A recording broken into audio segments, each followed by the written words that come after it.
In the middle of the night, rehearsals for the state funeral at Westminster Abbey. Dozens of world leaders are expected to be here on Monday, paying their respects to an international figure who didn't wield conventional political power.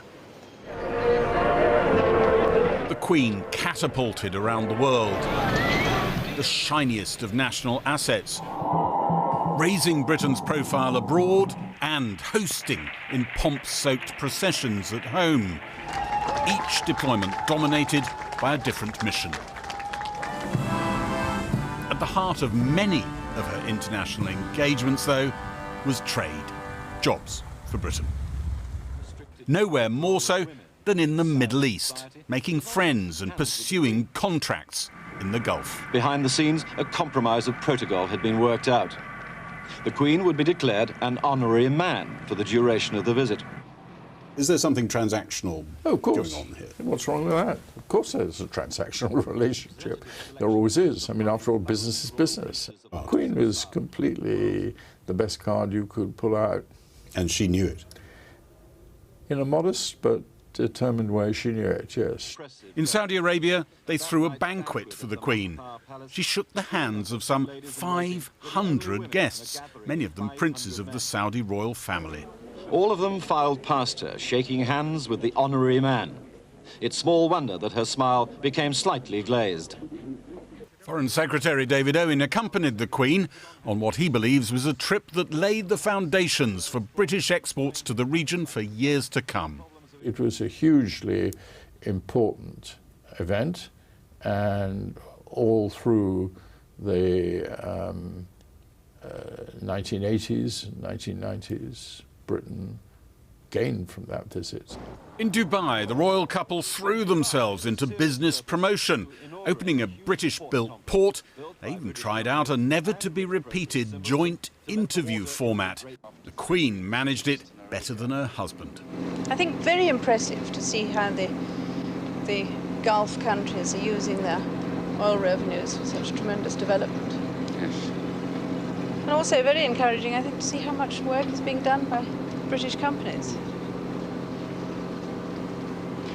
We always get so much British industry tends to get a bit run down at home. And, of course, it's incredible to see what they've achieved here. Jebel Ali, that immense port, is something like a year ahead of schedule, which makes one wonder what happens at home sometimes. Relations were cemented with lavish return visits to the UK.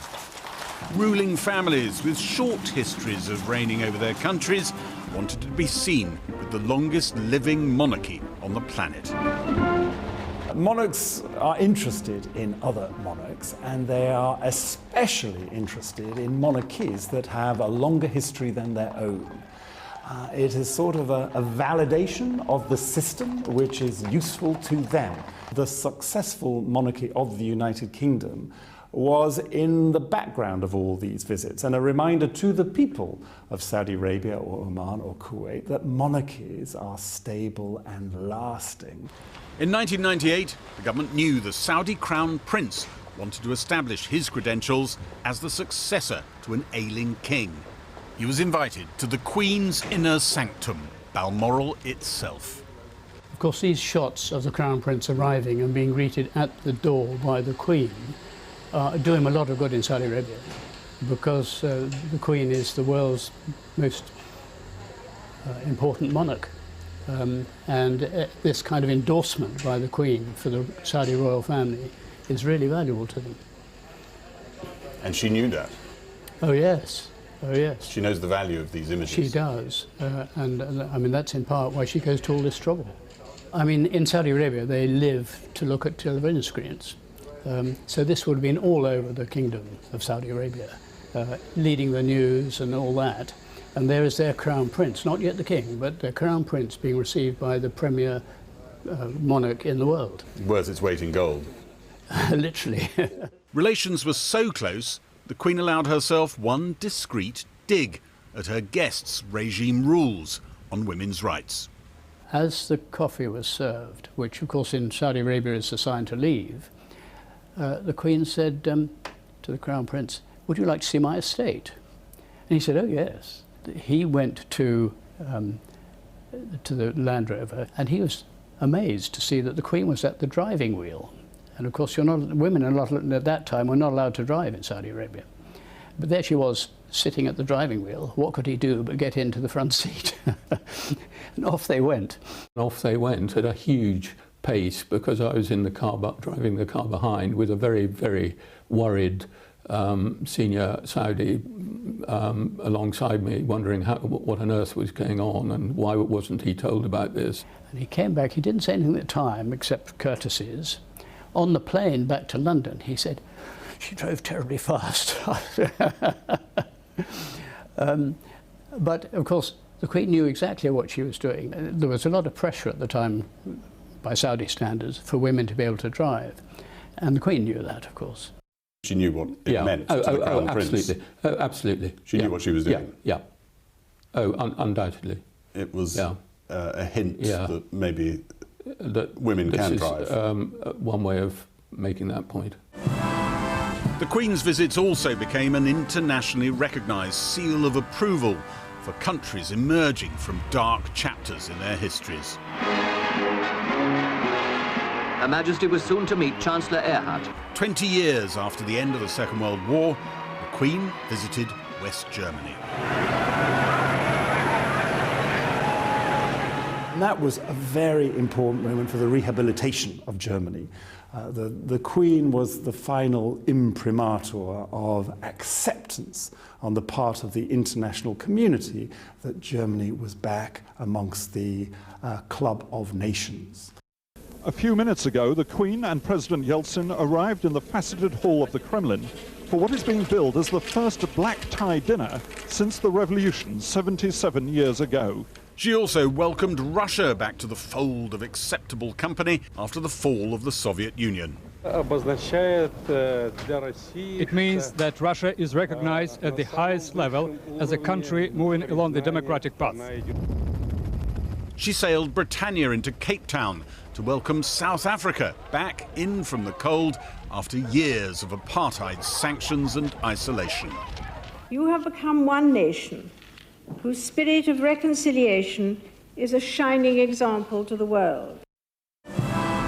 In the Foreign Office, they felt the Queen also gave them a unique way of extending a welcome to the world's most awkward customers, leaders otherwise very difficult to reach. In 1978, the Romanian communist dictator Nicolae Ceausescu demanded a state visit and a stay at Buckingham Palace as the price for British contracts. Primarily the Ceausescus were coming because there was a trade deal, there was a chance to sell planes. Yes, it had a trade arrangement in it.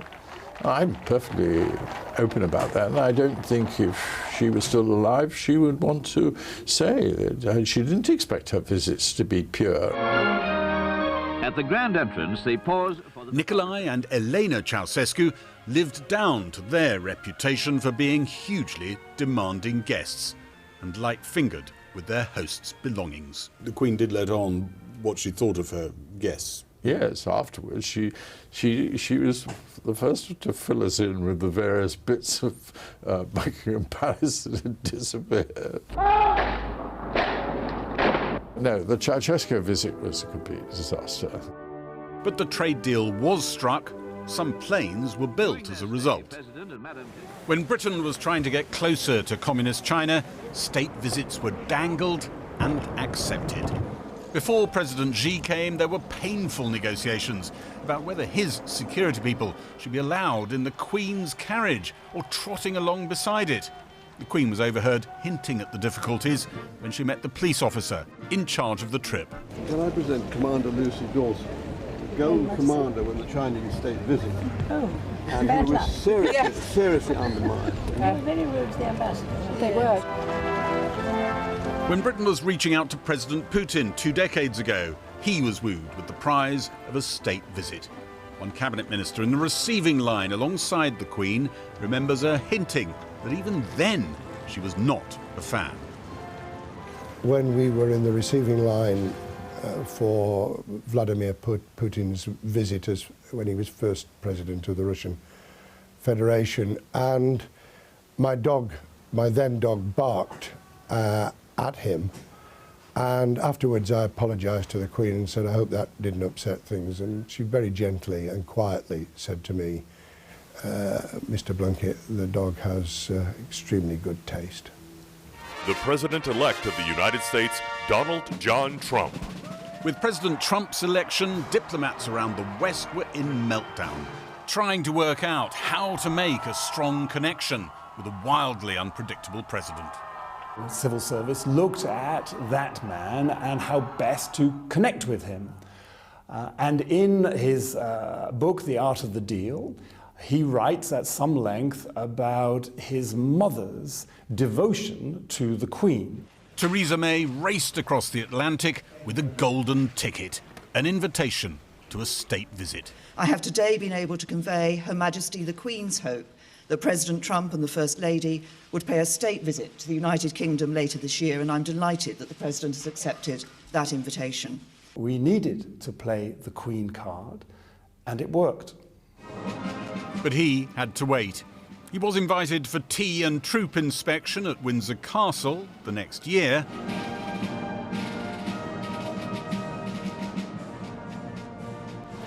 But it was 2.5 years before he got the big deal itself, the state visit.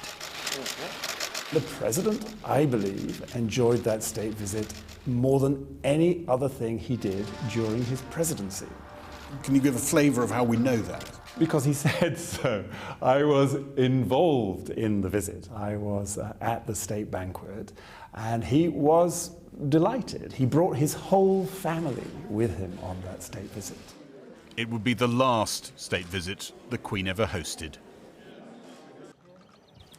Though just over a year ago, the Queen added to her Leaders album, briefly joining the G7 meeting in Cornwall and meeting the man who won the presidency off Donald Trump. Are you supposed to be looking as if you're enjoying it? Yes, definitely. For successive governments, the Queen was their favourite deployable asset, the envy of other diplomatic services, projecting Britain around the world, even as it slid down the league table of nations, making friends and business partners abroad. But no more.